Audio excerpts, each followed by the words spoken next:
Bonjour à tous et bienvenue. Je suis Dr Zindagi Amina, maître assistante à l'université Abou Bakr Belkaïd de Tlemcen, faculté des sciences économiques. Nous allons voir ensemble un cours issu du module des techniques de négociation internationale.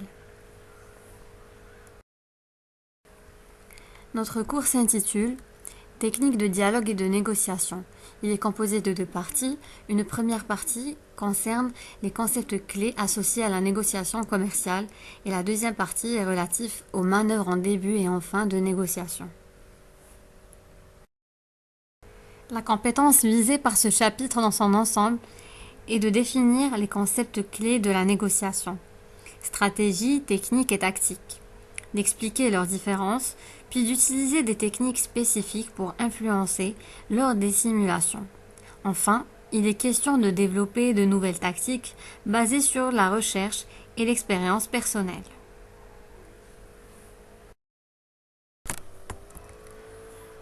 La négociation commerciale est une compétence essentielle pour obtenir des accords bénéfiques. Elle repose sur des stratégies à long terme, des méthodes spécifiques pour influencer l'autre partie et des tactiques opportunistes pour saisir des avantages immédiats. Ensemble, ces éléments facilitent la conclusion d'accords profitables tout en maintenant de bonnes relations avec les partenaires commerciaux. Définition et différence entre les stratégies, les techniques et les tactiques. D'abord, la stratégie.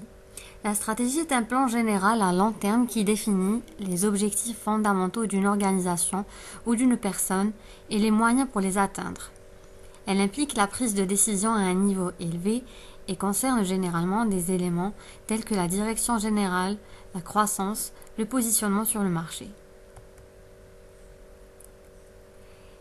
Les tactiques sont des actions spécifiques mises en œuvre pour atteindre des objectifs à court terme. Dans le cadre d'une stratégie plus large, elles sont plus détaillées et opérationnelles que la stratégie, mais elles s'inscrivent dans sa continuité. Les tactiques peuvent être ajustées en fonction des circonstances changeantes. Les techniques sont les méthodes ou les procédés utilisés pour exécuter les tactiques. Elles sont souvent liées à des compétences spécifiques, des outils ou des approches pratiques pour accomplir des tâches ou des objectifs spécifiques. Les stratégies techniques et tactiques.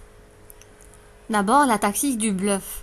Elle consiste à faire croire à son interlocuteur, le manipulé, que le manipulateur possède les meilleurs arguments. Elle vise à intimider l'interlocuteur afin de l'amener à lâcher l'affaire et donc à faire accepter les conditions du manipulateur.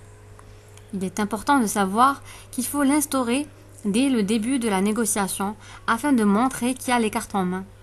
De plus, il ne faut pas utiliser cette tactique à l'infini pour ne pas se faire démasquer et par conséquent perdre en crédibilité. La tactique du bon et du méchant. C'est une autre méthode utilisée lors des négociations. Elle se traduit par un gentil et un méchant au sein d'une même équipe. Le gentil manifeste de la sympathie et de la compréhension pour les interlocuteurs adverses. Son rôle principal est de les endormir, de les mettre dans une position de sécurité afin qu'ils se sentent en confiance et se relâchent. A contrario, le méchant aura pour mission de profiter de ce relâchement afin d'intimider les interlocuteurs et de contrer tout argument pour faire approuver les siens. La stratégie de l'émotion. Cette méthode couramment utilisée est dans une situation où l'interlocuteur est en face du négociateur, le principe est d'amener celui-ci à faire appel à l'émotion plutôt qu'à la réflexion. En effet, celui-ci permet de donner accès à l'inconscient afin d'y implanter ses idées et de créer une sorte d'emprise dans le but de contrôler et de dominer les actions et les sentiments de son interlocuteur.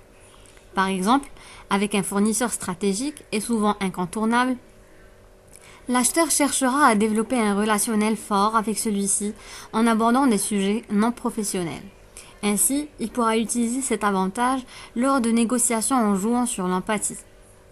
Une autre manière d'utiliser l'émotion en faisant apparaître chez l'interlocuteur une sorte de pitié.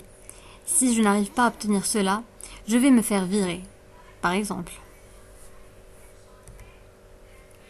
La stratégie de la diversion. Elle consiste à attirer l'attention de son interlocuteur vers un sujet d'une moindre importance afin de le détourner des problèmes importants et bloquants qui pourraient compromettre l'accord final. Cette technique est l'une des plus simples et l'une des plus fréquemment utilisées lors d'une négociation. L'acheteur doit donc la pratiquer subtilement afin de ne pas se faire prendre à son propre jeu. La technique du récit des fausses pistes. Elle a pour but de distraire l'interlocuteur afin de détourner son attention de l'objet de la négociation tout en le laissant croire qu'il mène la barque. L'intérêt pour l'acheteur ou le vendeur est d'accepter les conditions les moins importantes afin de mettre la partie adverse en confiance pour ensuite lui faire accepter d'autres conditions en contrepartie. Les manœuvres en début et en fin de négociation. D'abord, il est important d'établir une relation positive. Dès le début de la négociation, instaurer un climat de confiance en établissant un rapport positif avec l'autre partie. Adopter une attitude ouverte, amicale et respectueuse pour créer une atmosphère de collaboration et d'écoute mutuelle. Il est important aussi de clarifier les objectifs et les intérêts. Commencez par bien définir vos propres objectifs et intérêts, puis engager la conversation en posant des questions à l'autre partie pour comprendre ses priorités et ses besoins. Cela permet de construire une base solide et mutuellement bénéfique pour la négociation. Et enfin, il est nécessaire d'ancrer votre position. Dès le départ, exprimez clairement et de manière convaincante votre position. Appuyez votre proposition avec des arguments solides et des données pertinentes afin de fixer une référence initiale qui orientera les discussions futures. On arrive donc à la fin de cette vidéo. Merci beaucoup pour votre attention.